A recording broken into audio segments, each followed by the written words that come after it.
The war had ended, but for the women dragged across the ocean, surrender was no release.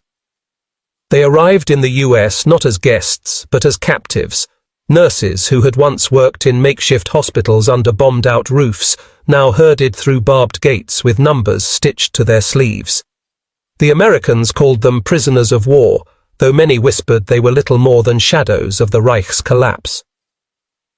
Anna, a young nurse from Cologne, clutched the strap of her satchel as she shuffled into the camp. Her hands still bore faint stains from iodine, her nails ragged from months of scrubbing wounds with dirty rags. She had treated boys no older than her brother, soldiers bleeding out on floors covered with straw.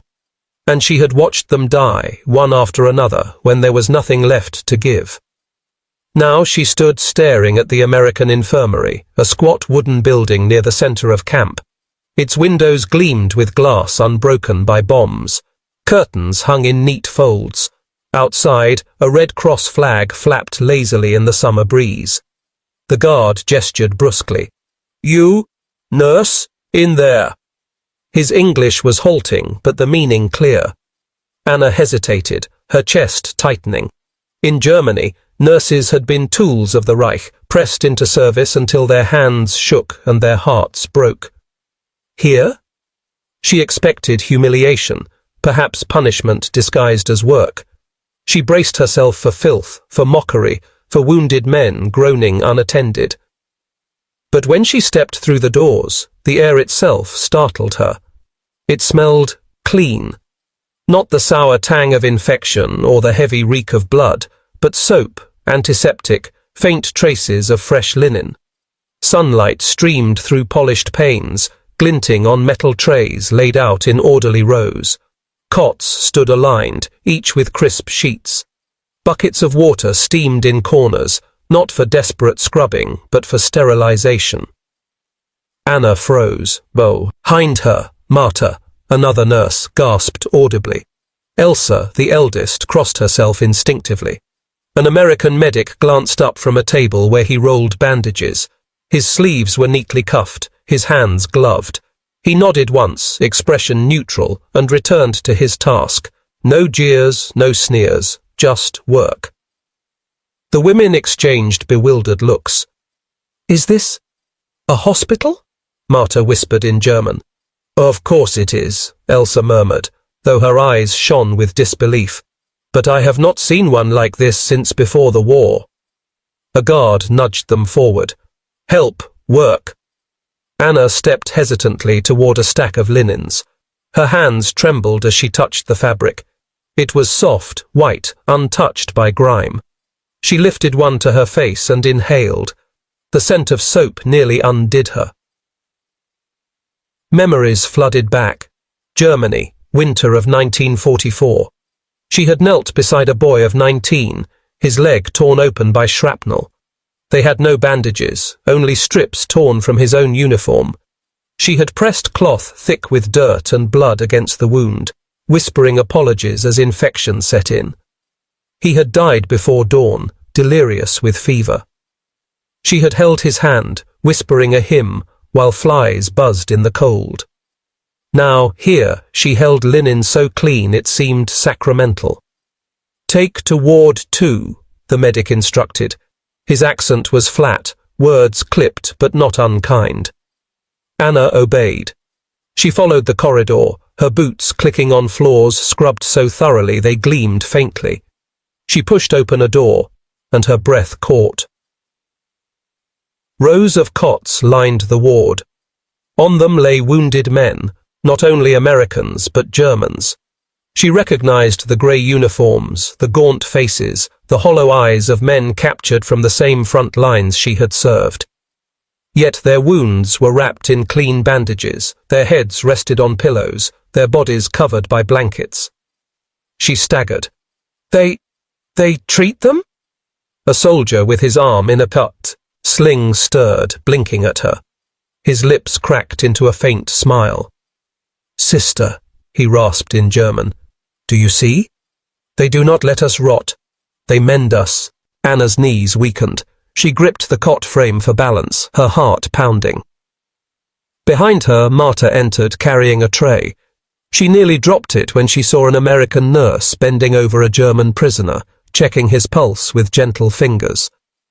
The German's eyes fluttered, but there was no fear, only exhaustion. The American nurse murmured something soothing, her tone the same she used with her own countrymen. Elsa whispered hoarsely, "This cannot be real. They heal even the enemy?" For weeks, propaganda had filled their ears. Americans were brutes, torturers, soulless men who starved prisoners. Yet here, bandages were clean, wounds tended, bodies cared for. The contradictions slammed into them harder than chains ever had. Anna moved from bed to bed, her breath shallow. A boy she guessed was barely 18 whispered through cracked lips, "They gave me penicillin. The fever, it broke." His voice trembled with awe. "In Germany, we had nothing. I thought I would die." Penicillin. The word struck Anna like a bell. She had heard rumors of it, an American miracle drug, scarce even in Europe. In her hospitals, men had rotted from infection, their bodies consumed by fever. She had wept helplessly, washing wounds with water black with soot. To hear that it had been given freely to a German prisoner was beyond comprehension. She stumbled backward, her hand clutching her chest. Tears burned in her eyes, unbidden. The American medic appeared beside her. He held out a pair of gloves. "You help," he said, gesturing to a table of instruments. His tone was brisk but not cruel. Anna stared at the gloves, clean, intact, not patched or reused. Her hands shook as she slipped them on. The rubber squeaked faintly against her skin. She nearly sobbed at the sensation. Marta whispered behind her, voice breaking, "In Germany, we buried men because we had no gauze. Here, even prison is live." Anna swallowed hard, fighting the wave inside her. She forced herself to the table, picking up bandages with trembling hands. Her vision blurred as she wrapped a German's wounded arm, her fingers clumsy with disbelief. The man whispered, "Danke," tears shining in his eyes. She nodded silently, unable to speak. The day wore on, each moment heavier than the last. They carried linens, prepared dressings, handed instruments. Everywhere they turned, mercy confronted them. American doctors stitched wounds without distinction. Nurses offered water to parched lips regardless of uniform. The wounded groaned, whispered, prayed. But none were neglected. By evening, Anna sat on a stool, her hands limp in her lap, her body trembling with exhaustion. Yet it was not labor that broke her. It was the revelation, unbearable and undeniable. The Americans healed even their enemies. She whispered to Marta, her voice raw. "In Germany, our wounded were left to die. Here, even prisoners are healed." The following morning, the guards marched Anna, Marta, and Elsa back to the infirmary. The women walked in silence, each step heavier than the last. None had slept. Their bunks had been filled with whispers, memories, and questions that scraped deeper than hunger ever had. Anna's thoughts circled endlessly around one word: penicillin. The boy's voice from the night before echoed in her mind. "They gave me penicillin." The fever broke. She had seen so many men rot away with infected wounds, their bodies burning with fever, their eyes dimming while she sat helpless with filthy rags. If such medicine had existed all along, why had they been left to work with nothing? Why had their hospitals collapsed into slaughterhouses, while across the ocean bottles of salvation sat ready? The sight of the Red Cross flag still fluttered in her mind, taunting her with mercy she had never known. Inside, the infirmary smelled again of soap and iodine. The air itself seemed to rebuke them, clean, ordered, filled with the hum of steady work rather than the chaos of screams. "Here," the American medic barked, pointing them toward a table stacked with bandages. His voice was curt, but his eyes carried no malice. "Roll, clean, prepare." The women obeyed. Anna's hands trembled as she smoothed linen, her fingertips brushing cloth softer than anything she had touched in years. Marta scrubbed instruments, her eyes wide as steam rose from the sterilizer.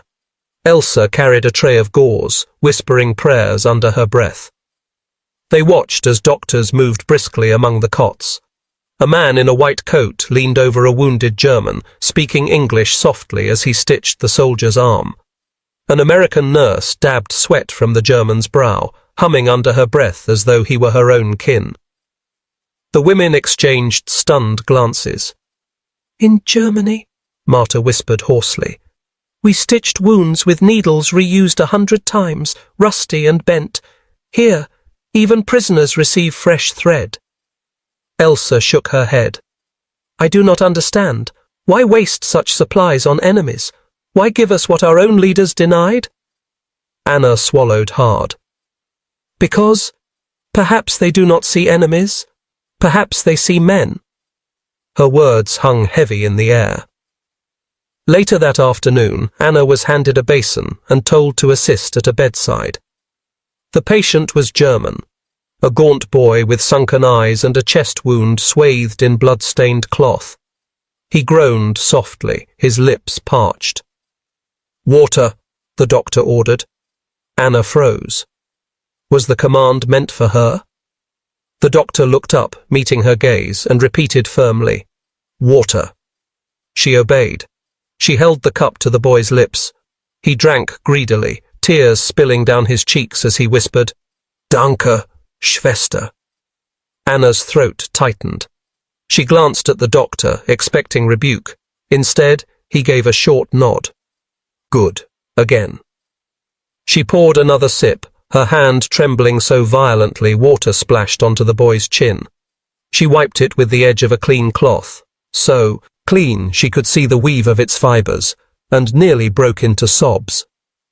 Across the room, Marta was summoned to carry a tray. She froze when she saw what lay upon it, a small vial labelled penicillin. Her breath caught. Carefully, she set the tray beside the doctor, who drew the liquid into a syringe with steady hands. The patient was American, his leg bandaged thick, fever sweat soaking his sheets.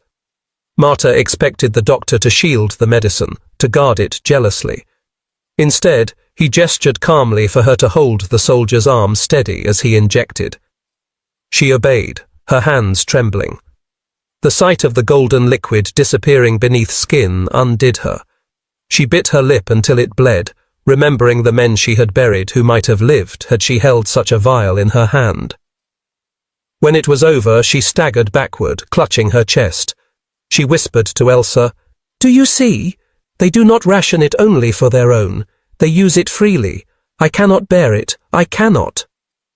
By evening, the women had been given gloves and aprons. They were instructed to assist more directly, cleaning wounds, changing bandages, carrying trays.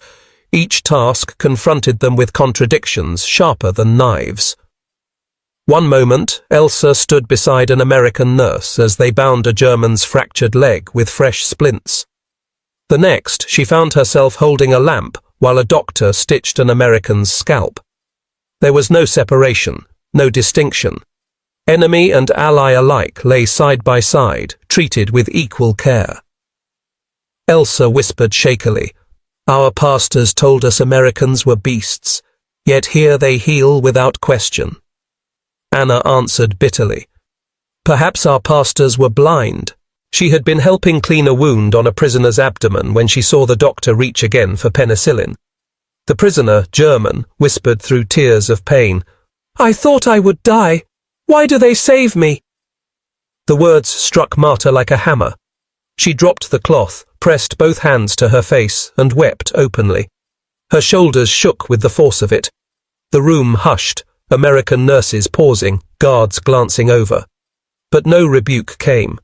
The doctor simply continued his work, murmuring gently, "All patients are human here." The phrase cut Marta to her core. All patients are human here. Later, back in the barracks, she whispered it again and again, as though tasting a forbidden truth. All patients are human here. All patients are human. Anna lay awake, staring at the rafters, hearing Marta's voice tremble in the dark. Elsa whispered a prayer, her hands shaking as she crossed herself. None of them slept. For they had come expecting cruelty, yet found healing. They had braced for humiliation, yet were handed gloves and told to help. They had been taught that Americans were brutes, yet in the infirmary, every bandage, every stitch, every vial of medicine had proclaimed something else entirely. And that truth was harder to endure than days turned into weeks, and the infirmary became a world within a world. Outside, the camp still hummed with fences, guards, and the routines of captivity. Inside, however, the rules shifted. Here, wounds mattered more than uniforms. Anna learned to roll bandages with precision, her fingers steadier now under the squeak of clean gloves. Marta carried trays of syringes, her eyes still wet but her hands sure. Elsa washed linens, her lips moving constantly in prayer as though seeking absolution. Yet none of them could reconcile what they witnessed. Each morning began with rounds. Doctors moved briskly from bed to bed, nurses trailing WWII clipboards. German prisoners received the same careful checks as Americans. Thermometers slid beneath tongues, bandages were changed, water poured. Fever was treated with penicillin, not resignation. Fractures were set, not ignored. Infections were battled with antiseptic, not whispered prayers. Anna found herself helping an American nurse dress the stump of a German prisoner's leg. He had lost it at the bulge. She expected bitterness, perhaps cruelty. Instead, the American nurse hummed softly, binding the wound with gentleness. The prisoner whispered, "Danke," tears sliding down his face. Anna swallowed hard, her hands trembling as she smoothed the blanket. Later, she whispered to Marta, "Do you not see? They heal us as though we are their own. Why?" Marta shook her head. "Because they are not like us, or because we were lied to." Flashbacks haunted them. Marta remembered the winter of '44, when her field hospital ran out of gauze. She had torn strips from her own underskirt to bind a boy's chest. He had died within hours, choking on blood. She had washed the cloth and used it again the next day, because there was nothing else. Elsa remembered holding a soldier's hand as gangrene consumed his leg. She had begged the surgeon for medicine. He had spread his hands helplessly. "We have nothing." The soldier had screamed until his voice broke, then fallen silent forever. Anna remembered scrubbing wounds with water blackened by soot, whispering apologies as men convulsed. She remembered their faces, their mothers' names on their lips, her own helplessness. Now those memories collided with the sight of vials lined neatly on shelves, of antiseptic poured freely, of bandages replaced daily. The contrast was unbearable. One evening, as they washed basins, Marta whispered, "Chains I could endure, hunger I knew, but this mercy." She pressed her wet hands to her face, shaking. "This mercy unmakes me." Elsa nodded, her voice breaking. "It is easier to hate when you are starved. It is impossible when you are healed." Anna whispered the words they all feared. "If they treat us so, then who betrayed us? Our enemy, or our own?" The question hung heavy. None dared answer, yet all knew the truth. The Americans noticed too. A young medic scribbled in his notebook, "The German nurses cried again today. One broke down when I handed her gloves. She said they had never had such things in their hospitals. They stare at our penicillin as if it's gold. I never thought healing could break someone more than war." Another soldier wrote home, "I saw a German nurse weep when we gave one of their boys penicillin. She whispered that back home he would have died. Strange thing. I pitied her. She was the enemy, but in that moment she looked only human." By late summer, the German nurses had become part of the infirmary's rhythm. They moved among cots with trays, handing instruments, folding sheets. Yet their eyes never lost that haunted look, the constant shock at mercy. One day, Anna was ordered to help carry a German prisoner to surgery. As she steadied the stretcher, she noticed an American soldier on the next bed, equally wounded, equally pale. The two men's hands brushed briefly as they were moved side by side. Neither flinched. Both simply closed their eyes, trusting strangers to save them. Anna nearly collapsed at the sight. She whispered to herself, "Here, enemy and ally are the same. Here, all are simply human." The final breaking point came late one night. Marta was called to assist with an emergency. A German prisoner had developed severe pneumonia. His fever raged, his breathing shallow. She expected helplessness, the grim waiting she had endured so many times before. Instead, the doctor barked orders, nurses moved swiftly, and penicillin was administered. By dawn, the fever had broken. The man slept peacefully, his chest rising steadily. Marta stood at his bedside, tears streaming. She whispered, "We buried thousands for lack of this, thousands. And here they save him as though it costs nothing." She stumbled back, sinking onto a stool, her hands covering her face. The American medic beside her touched her shoulder gently. "All patients are human here," he said softly. The words pierced her soul. She wept until she could weep no more. When their shift ended, the women returned to their barracks in silence.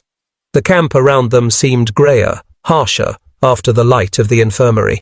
Yet they carried that light within them, no matter how much it burned. Anna whispered as she lay on her pallet, "Chains we expected, healing we did not, and it has broken us." Elsa prayed quietly, her voice trembling. Marta stared at the rafters, whispering again and again, "All patients are human here."